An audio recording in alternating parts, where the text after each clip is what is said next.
Hi everyone and welcome back to Happy at Home.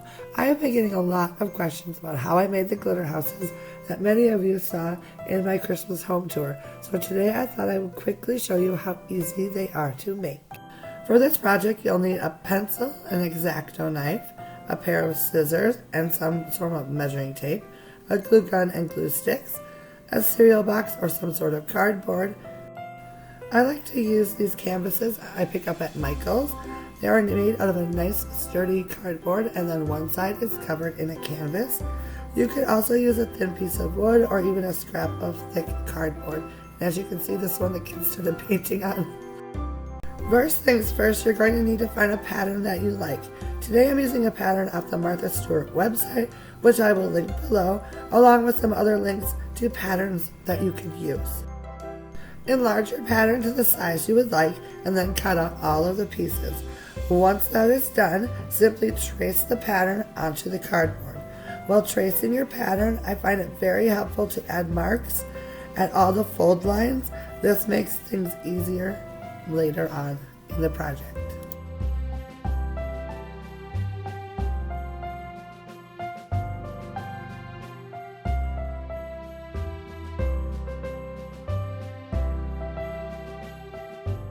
The next thing you're going to want to do is to score all of your folding lines. To do this, I place a quilting square along the edge of all the lines, and then using the rounded edge of a butter knife, I ran the knife over each line a few times. You'll want to repeat this process on each of the house pieces.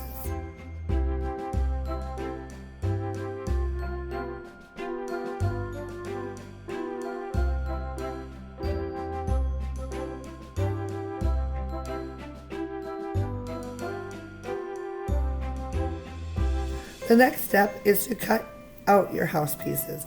With a pair of scissors, simply follow your traced lines until you have all the house pieces cut out.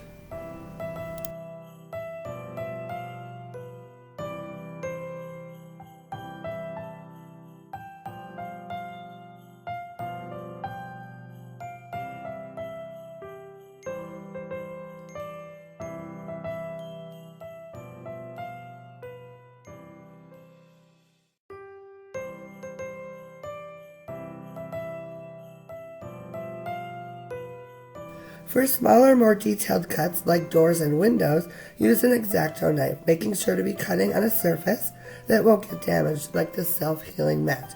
Or you could also use a piece of thick cardboard. When you're done cutting everything out, it should look a little like this.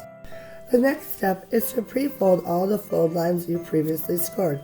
Very gently apply a little pressure on each side of the line and you should get a nice crisp fold quite easily. Repeat the process on all of the pieces for the house.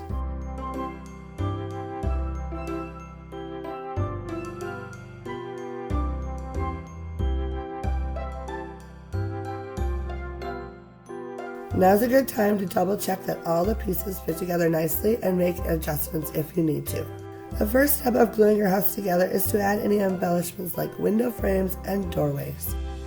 I like to predetermine where I'm going to place items and then use a pencil to draw an outline. This just helps later for when your glue has been applied and you have very little time to work.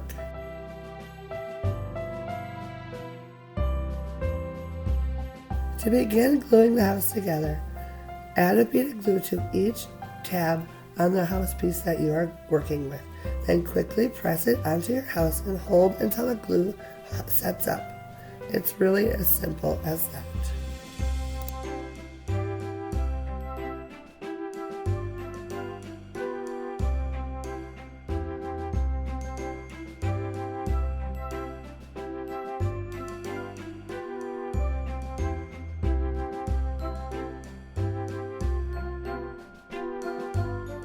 Next, I will add the doorway roof in the same way, with the addition of adding a bead of glue along the back edge of the roof where it will rest against the side of the house.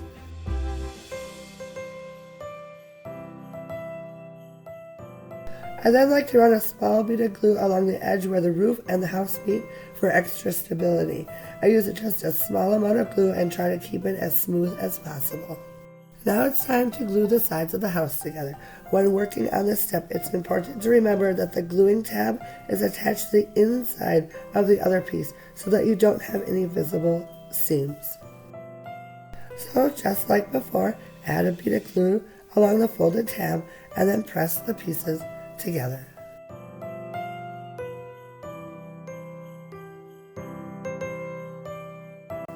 Turn the house around and repeat the same process on the opposite corner of the house.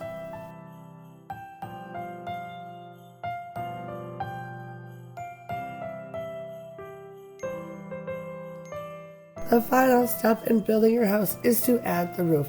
I like to work on one side of the roof at a time, so add a bead of glue on one side of the roof and then apply the roof piece.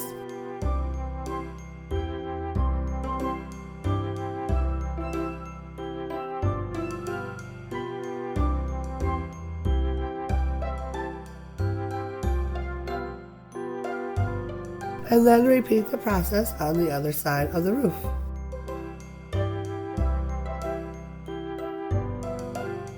And there you go. You have just built yourself a little tiny house. Isn't it adorable? The final step of your project is to add the house to some sort of base if you'd like. I'm using these canvas covered pieces of cardboard that I pick up at Michael's, which I really love. As you can see, the girls started painting on it and they thought it was theirs, but I took it back for the day just so I could show you. So basically you're going to want to figure out where to put your house on it. If you're going to be adding trees or a fence around your house, make sure you allow space for that before you glue the house down. So just like before when we were gluing, you're going to want to add a bead of glue all the way around the outside perimeter of the house, and then you'll simply hold it down onto its base until the glue sets up. For a little added stability, I always like to take my glue gun and run a bead of glue along the whole perimeter of the house. This just kind of makes sure that there's no gaps in the glue, and you don't have to worry about it when you paint it or glitter. It will get covered up. Your house is now complete, and you get to move on to the fun part of the painting and the glittering and the decorating, so you can just go crazy with it. Here's an example of what your house can look like when you're done decorating it. I kept mine very simple because that's the way I like it. If you'd like some help on how to actually add the glitter, I do have a blog post which I'll link below on how to do that.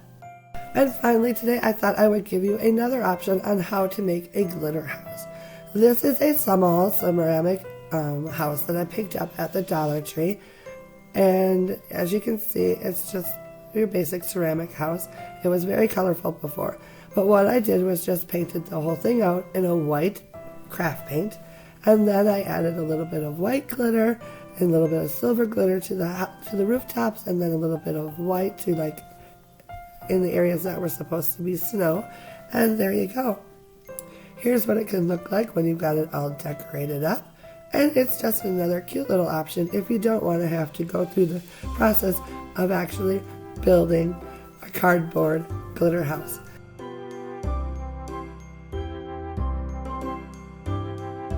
Thanks so much for stopping by today. I hope you enjoyed today's project, and I'll see you again in my next video. Bye now.